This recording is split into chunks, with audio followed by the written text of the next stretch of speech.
Welcome back to the deep dive. So today we're going to get into a very specific, almost a very modern kind of nightmare. Right. It's not the monster under the bed. It's that little red icon on your dashboard blinking at you when you are, on the I-5 miles from anywhere and you realize you have miscalculated everything. Yeah, the dreaded 0%. It's really become the defining anxiety of the EV age. It is. And we usually talk about EVs in these big picture terms, saving the planet, lithium markets, new models. But today, we are zooming all the way in. All the way. We're looking at what happens when that futuristic dream just grinds to a halt on the side of the road.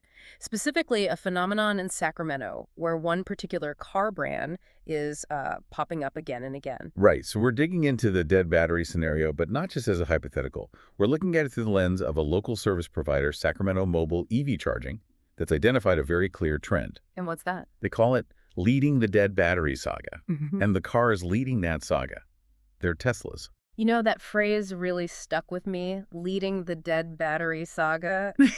It sounds so dramatic. It does. But I guess if you're the one stuck on the shoulder of the highway, it probably feels like a saga. It absolutely does. Yeah. And what we're going to unpack today is why this is happening, specifically why Teslas are so frequent in these incidents in the Sacramento area, and maybe more importantly, why the traditional solution, the tow truck, is actually the worst possible way to handle it. Yeah, I think most people just assume car stocks, call a tow truck, problem solved. Right. But with an EV, it sounds like calling a tow truck is just opening a whole other can of worms. But let's start with the phenomenon itself. Why this saga in Sacramento? Is it just that there are a ton of Teslas there? I mean, that's certainly the baseline. California is the heartland of EV adoption. And Sacramento has a massive density of Tesla owners. You can't drive 2 blocks without seeing a Model 3 or a Model Y. Okay. So just statistically, I guess if cars are running out of juice, a lot of them are going to be Teslas. Yeah. But it goes a bit deeper than just market share. It's about, user behavior and the interface. Yeah. Teslas are incredibly smart cars. They give you so much data. They predict your range based on terrain, your driving style, everything. But that precision can lead to overconfidence. That's it, exactly. The I can make it syndrome. When a gas gauge points to E, it's kind of vague. You panic because you don't know if you're 2 miles or 20. When a Tesla says 5% remaining, you think, okay, that's exactly 12 miles. I'm 10 miles from home. I'm fine. But then you hit a headwind. Or you decide to drive a little faster than the computer thought you would. Or you sit in traffic with the AC blasting, and all of a sudden, 5% becomes 0% very, very quickly. The saga emerging in Sacramento isn't about the cars being defective. Yeah. It's about that collision between high-tech precision and real-world chaos. Okay, so let's really paint this picture. You're in your Tesla, you pushed your luck, the screen goes black, the car just rolls to a stop. This is where things get really interesting mechanically, because I think a lot of people, myself included, assume a dead EV is just like a dead gas car. You just push it to the side, right? No. And this is the critical piece of context. This is why mobile charging is becoming a necessary industry. An EV is not just a car with a battery instead of a gas tank. It's a totally different architecture. Okay, break that down for us. What happens when the main battery hits zero? Well, see, there are actually 2 batteries. There's the massive high-voltage pack under the floor that moves the car, but there's also a standard 12-volt lead-acid battery, basically the same one you'd find in a 1998 Honda Civic. Right. That small battery powers the lights, the windows, the door locks, and most importantly, the computer screen and the car's brain. Okay, so like a normal car. Yes, but in a normal car, the alternator charges that battery while the engine is running. In an EV, the big high-voltage battery charges the little 12-volt battery. So when your main pack dies... It stops charging the little one. Correct. And that little one is small. It drains very fast.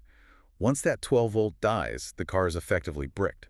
The screen won't turn on, the doors might not open electronically, and here's the kicker. You cannot shift the car into neutral. Wait, really? You can't just move a gear stick or something? There's no mechanical linkage. It's all electronic. To put a Tesla into tow mode, or neutral, you need to use the touchscreen. And if the screen is dead? If the screen is dead because both batteries are dead, the car automatically applies the parking brake and locks the wheels. So now you have a 2-ton object with its wheels locked, sitting in a lane of traffic. Precisely. And this is where the saga turns into a total nightmare. You call a standard tow truck. The driver shows up. He expects to just hook up a chain, put the car in neutral, and pull it on the flatbed. But he can't. The wheels won't turn. So what do? Just drag it? If they don't know what they're doing, yes. And that is catastrophic. Wait, I mean, it's just rubber on pavement, right? It might ruin the tires, but... It's so much worse than that. Electric motors, especially the permanent magnet motors in a lot of Teslas, they can generate electricity when they're forced to turn. So if you drag the car and force the wheels to spin while the car is off, the motor acts as a generator. It sends high voltage back into the system. But because the system's shut down, that energy has nowhere to go. It can fry the inverter, the motor, the electronics. Wow. So dragging a dead Tesla is basically you're torturing the car's internal organs. It's a very, very expensive mistake. So a good tow driver won't drag it. They have to use skates or dollies. These are little wheels they have to manually jack up the car and place under each tire so the car can roll without its own wheels turning. That sounds slow. It is incredibly slow. And just imagine doing that on the shoulder of a busy Sacramento highway during rush hour. It's dangerous for the driver. It takes 30 to 45 minutes just to load the car, and you're blocking traffic the entire time. And that's just to get it on the truck. Then you still have to go to a charging station. Right, and then do the whole thing in reverse to get it off the truck. You have to drop it perfectly in front of the charger cable, which is short. If you miss by 3 feet, you have to load it all back up again. Okay, I am stressed out just listening to this. I see it now. Yeah. I see why they call it a saga. It's not an inconvenience. It's a whole logistical ordeal. It's a high-friction event. And that is the problem landscape that Sacramento Mobile EV Charging has stepped into. They looked at this entire mess, the locked wheels, the dollies, the towing damage risk, the wait times, and just said, this is ridiculous. Why are we moving the car to the electricity? Why not move the electricity to the car? And there's the solution, the tow-free promise. That seems to be the core of what they're offering. It is their entire value proposition. It effectively deletes the middleman, and the middleman is the tow truck. So walk us through the alternative. I'm in my Tesla, dead on the side of the road in Sacramento. I call this mobile service. What happens next? A van shows up. It's equipped with a powerful mobile generator or maybe a high-capacity battery system. The technician pulls up safely behind you. They pull out a cable, a standard Tesla connector or a CCS adapter, and they just plug you in right there on the side of the road. That's it. They aren't trying to charge you to 100%, obviously. That would take way too long. Of course. They're giving you a splash and dash. A splash and dash. I like that. Yeah, it's an old racing term, but it fits perfectly. They give you, say, 10, maybe 20 miles of range. It takes about 15 or 20 minutes, depending on their onboard charger speed. And that's enough to wake the car up, get the systems running, and give you the range to drive yourself to the nearest supercharger or all the way home. So you get to keep your dignity. You don't have to sit in the passenger seat of some tow truck with a stranger. You don't have to watch your car get jacked up on little dollies. You stay in control. And think about the efficiency, just from an economic standpoint. A tow truck operation for a dead EV might take, 3 hours from the initial call to drop off? Right. A mobile charge might take 45 minutes total. So that means one mobile charging van can help 3 or 4 stranded drivers in the time it takes one tow truck to help one. That addresses the scalability question I was thinking of. My first thought was, well, a van can only charge one car at a time. But if the turnover is that fast, it's actually more efficient than towing. Much more. And it solves the safety issue. I mean, the less time you spend on the side of a highway, the better for everyone. I want to circle back to the specific focus on Tesla here. The provider says they're targeting this group. Is there a technical reason for that beyond just the sheer number of them on the road? There is, yeah. Yeah. Well, the charging standard is opening up now with NACS. Historically, Tesla's had that proprietary connector. If you're a generic roadside assistance company, you might have a gas can and some jumper cables. Right. Maybe you have a level 2 charger. But do you have the Tesla adapter? Do you know how to reboot the Tesla screen if it's glitching out? Right. It's like calling IT support versus calling a plumber. They're both helpful, but for very different problems. Exactly. By specializing, this Sacramento team is signaling competence. They're saying, we know your machine, we know it's locked up, we know the 12-volt is probably dead too, and we know how to jump that specific battery just to get the charge port open. Oh, that's right, because if the car is completely dead, the charge port door won't even open. Correct. You also have to jump the 12-volt battery just to tell the computer to open the latch to let the big charger in. The whole sequence of operations. Wow. If you send a random guy with a flatbed who's used to hauling pickup trucks, he might try to pry the door open with a screwdriver. You want someone who knows the handshake of the vehicle. That is a wild level of complexity for just running out of fuel. It really highlights how different EV ownership is. It's almost more like managing a computer server than driving a car. It is. And that's why the jerry can analogy we often use is a little bit flawed. With a gas car, the solution to running out of fuel is a $10 plastic can. Any person can carry it. The infrastructure is portable by default. But you can't carry a bucket of electrons. You can, but that bucket weighs 500 pounds and costs $50,000. And that's essentially what these mobile vans are. They're the high-tech industrial jerry can. They are reintroducing portability to an energy source that is inherently tied to the grid. This brings up a really interesting point about infrastructure. We spend so much time talking about building more charging stations. Range anxiety will be solved when there's a charger on every corner. Right. But this service suggests a totally different approach. It suggests that infrastructure doesn't have to be concrete and wires in the ground. It can be mobile. Think about it. Yeah. Why do we have tow trucks? Because cars break down mechanically. Sure. But EVs have far fewer mechanical parts. They don't blow gaskets or snap timing belts. Their main failure mode is running out of energy. So the roadside assistance industry has to pivot from mechanical repair to energy delivery. That's the big shift.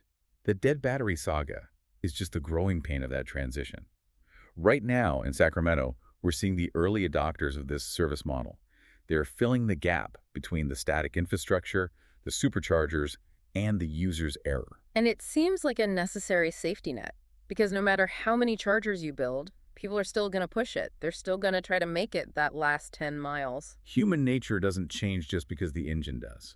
And honestly, this kind of service is the real cure for range anxiety. How so? I thought the cure was just bigger batteries. Bigger batteries help, sure. But the anxiety comes from the consequence of failure. If running out of gas meant your car would be ruined and you'd be stranded for 5 hours, you'd have gas anxiety too. You'd fill up the second you hit half a tank. That's a great point. We're not afraid of running out of gas because we know help is easy. AAA brings a gallon of gas and you're gone in 5 minutes. Exactly. If mobile charging becomes ubiquitous, if you know that in Sacramento or anywhere else, a van is 20 minutes away to give you a boost, the fear evaporates. You can drive your Tesla down to 1% without sweating because the penalty for failure isn't a catastrophe anymore. It's just a service call. It changes the saga into just a scene. A brief intermission. That's it. I love that. So let's look at the business side of this for just a second. We're talking about Sacramento Mobile EV Charging. They're obviously filling a niche right now. Do you see this becoming the standard model everywhere? I think in dense urban environments, absolutely. In rural areas, the economics are harder. Driving a van 50 miles to charge one car might not be profitable. Yeah. But in a place like Sacramento where the density of EVs is so high, it's a no-brainer. And the fact that they explicitly mention no towing in their marketing, it shows they know exactly what the pain point is. They aren't selling electricity. They are selling not being towed. They're selling asset protection. If I own a $60,000 Performance Model 3, I am very aware of how low it sits to the ground. I am terrified of a tow hook scratching the bumper or the undercarriage. By guaranteeing a tow-free solution, they are appealing to the owner's pride and their wallet. It's peace of mind. It is. And it's so interesting to watch this cat and mouse game between the car manufacturers and the support services. Tesla tries to make the car impossible to break, but in doing so, they also made it impossible to move when it dies. And the market responds. The market responds by inventing a way to move the energy instead. It's the ecosystem finding its balance. So for the listener who maybe doesn't drive a Tesla or doesn't live in Sacramento, why does this matter to them? It matters because this is a preview of the next 10 years of automotive life. As more people switch to EVs, Fords, Rivians, Hyundais, this saga isn't going to be exclusive to Tesla. Every EV has a 12-volt battery. Every EV locks up when it dies. The physics don't change. So we're all going to be potential stars of the dead battery saga eventually. Unless the service industry catches up. This Sacramento example is a case study in adaptation. It shows that we don't just need new cars, we need a new support network. We need mechanics who are also electricians. We need tow trucks that are also batteries. It's a total reskilling of the road. It is. And frankly, it's about time.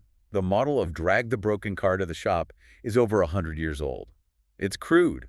Mobile repair and mobile energy are the modern answers. It feels more civilized. Certainly more efficient. So let's just recap what we've uncovered here. We started with this phrase, leading the dead battery saga, which turns out to be a very real trend of Tesla owners in Sacramento running out of juice. Right, driven by the high density of cars and maybe a little too much trust in the algorithm over Reality? And we learned that a dead EV is significantly more complicated than a dead gas car. It's not just empty, it's locked. The 12-volt battery dies, the parking brake engages, and the car becomes a brick that hates to be towed. And that towing it improperly can actually destroy the motor, turning a minor inconvenience into a major repair. Which leads us to the solution: mobile EV charging, bringing that jerry can logic into the 21st century with high-voltage vans that provide a splash and dash to get you moving again. Without a tow truck ever having to touch your car. A solution that prioritizes speed, safety, and the driver's own agency. Exactly. It really does seem like the obvious future. But before we let you go, I want to push this one step further. Yeah. We've talked about this as a rescue service. You break down, they save you. Could it be more than that? That is the provocative thought I've been mulling over. Right now, this service is reactive. You call when you're dead on the side of the road. But what if it becomes proactive? What do you mean? Well, imagine a future where you don't park at a charger. You park at work or at the mall. You open an app and drop a pin. A mobile charging robot or a van just comes by while you're shopping, tops you up, and leaves. So like getting your car washed in the parking lot, but for energy? Exactly. If the cost of mobile charging comes down and the efficiency goes up, do we actually need to build millions of static charging stations that sit empty half the day? Or do we move toward a swarm model where the chargers are constantly moving to where the demand is? That flips the entire model. Instead of you hunting for a plug, the plug hunts for you. And we're seeing the baby steps of that in Sacramento right now. It's rescue today, but it could be concierge charging tomorrow. It questions the fundamental assumption that a car has to go to a station. Maybe in the electric age, the station should always come to the car. A swarm of charging vans roaming the streets. It sounds a little bit sci-fi, but given everything we've talked about today, it makes a whole lot of sense. It solves the real estate problem, the grid connection problem, and the convenience problem all at once. Well, that is definitely something to think about the next time you plug in. For now, if you are driving a Tesla in Sacramento, just try to keep it above 1%. But if you do end up leading the Saga, at least you know there's a van out there with your name on it. Drive safe and keep an eye on that range meter. Thanks for listening to The Deep Dive. We'll see you next time.